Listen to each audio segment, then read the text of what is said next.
All right, our weekly watch list. Before I get into it, go to ZTRADEZ.net, check out our terms and conditions page. Once you read our terms and conditions and our disclaimer and you agree to it, feel free to watch the video. If you don't agree to it, don't watch the video or join the community that's in the description below. We have a weekly newsletter go out on Sunday nights. We just send it out. I'm going to briefly go over that, and that is in the description, and it's on the house. Costs nothing below. Momentum remains strong right now, upwards momentum, and I usually like to see what Bitcoin's doing pre-market. It's usually an indicator of where the market's going to go at open, so I'm assuming we're going to pop up a bit. Last, my predictions are, I believe that we're still going to remain bull first half of the week. End of the week, I believe it's going to be bear because that's what history says. Historically, the last 3 days of the month in October are not that good. Starting off with QQQ, if you guys saw my chart my Sunday night watch list last week, this was looking real good, and I really like the raindrop candles. They can tell you where the volume is, and it was pushing to the upside over here. Volume was to the upside. I like that, and we took off. Well, no. Where was it? Let's see, Friday, Thursday, Wednesday, Tuesday, Monday. I don't know where we were. Regardless, this looked really good. And I had charted that. Let's look at the weekly here. Weekly, that's an outside bar. That looks really good. Really good. Looks like it's just going to continue to grind up. Why? We have rate cuts. Rate cuts are coming. Look at this trend. If you were to draw a line through that. Everyone who believed the news over here like it was the end, that was on they're comparing it to 1929 under a different monetary system when they couldn't print their way out of it. Something bad happens, they can take care of it, at the snap of a finger, depending on what it is. Qs look hot. One of my picks is going to be this. I've got more picks that are in the Discord that I'm not going to give out on the watch list, but Adobe for the end of the year.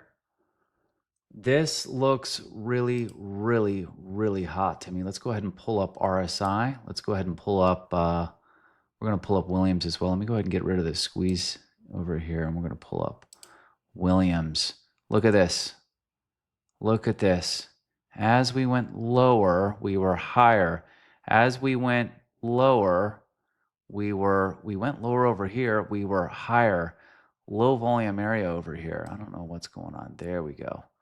Low volume area. Target would be in these little dips over here, 410, 425, this shelf at 437. Currently sitting at 323.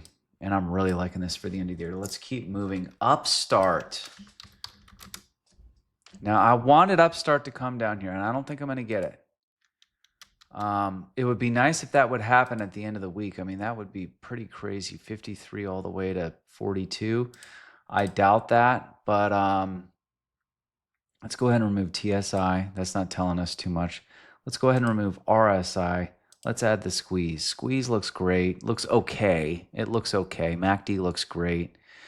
And we have a low volume area to 61, currently at 52, and we're resting on the 20 for Upstart.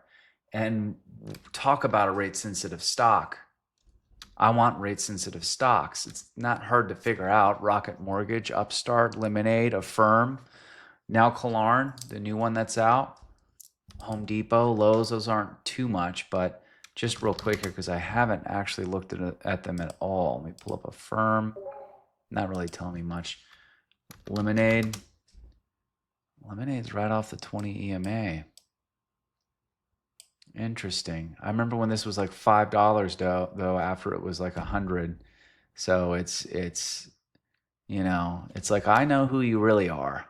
You're not fooling me up here at these levels. Let's just go ahead and chart this out real quick. Interesting. Okay. Noted. There's no need to chart the bottom part, but some people like to do it, and we're on the 20. Keep your eyes peeled on Lemonade. It would have been nice when this thing was 47, maybe sell some 35s for January. None of this is really, let me see where RSI is doing. RSI looks great, actually. Let's go to remove these. Let me move. What was the other one? I already covered. Well, Kalarn's too early. It's too new to chart. There's nothing. You can't use EMAs or anything. Bull, I'm going to keep saying it until we moon.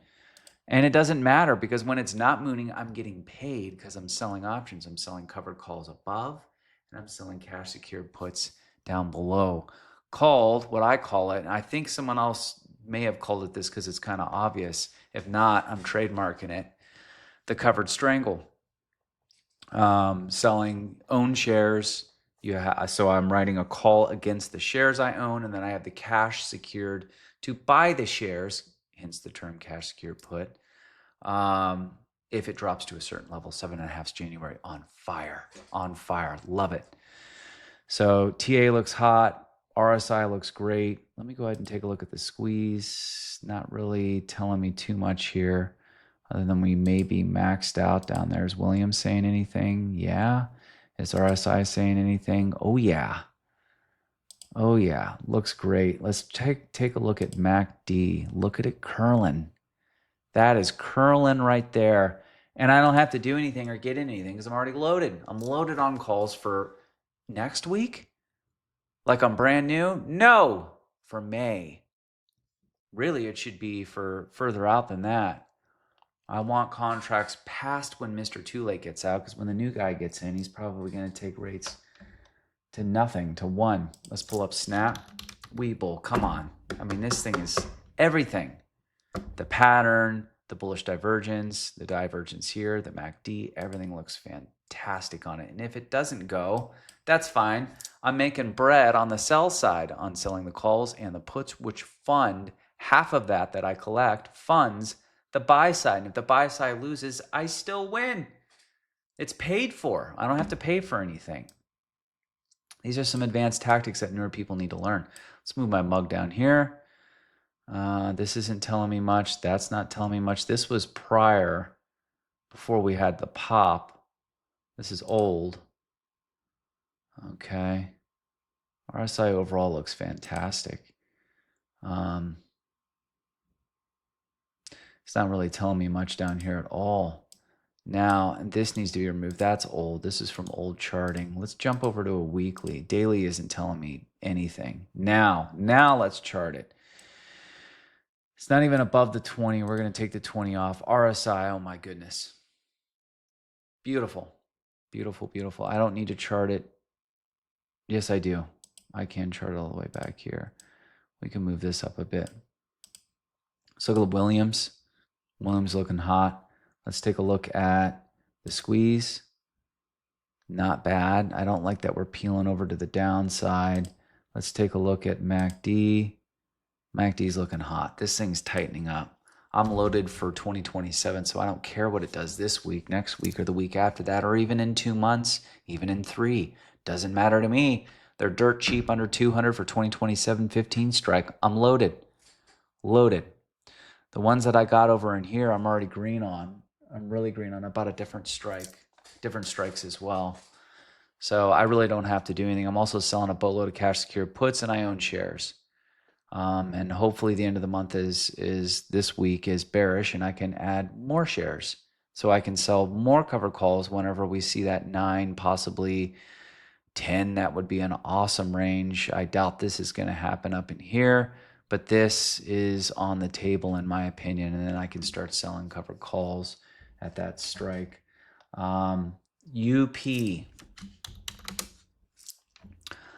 That looks good. RSI is curling here. TSI does not look good. And overall, this is with MACD and TSI, this is bearish still. This is still bearish. This is not bullish yet, especially on the weekly. If I jump over to the daily, there's a little bit of hope here. We're breaking out of this.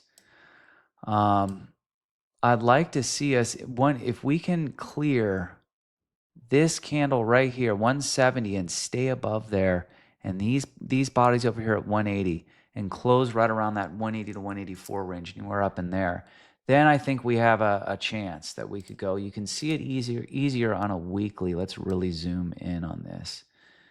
Okay, I want this body to close above that one, right? Or at least above this one. What would really tell me is if it was even or just a little bit above this body right here. That would tell me we've got a shot here. And I'd love to see, Wheels Up was at 349. I know Jake is all over this from old TrendSpider COO. It would be cool to see any of these levels, previous body highs. Anywhere in this range would be great, but I need to see us above that body, close above there. I'm already in it. I'm crossing my fingers here without confirmation that we're going to go up, but overall it's still bearish. I'm believing that we may have upside coming up. If you guys like this content, make sure to like and follow for more.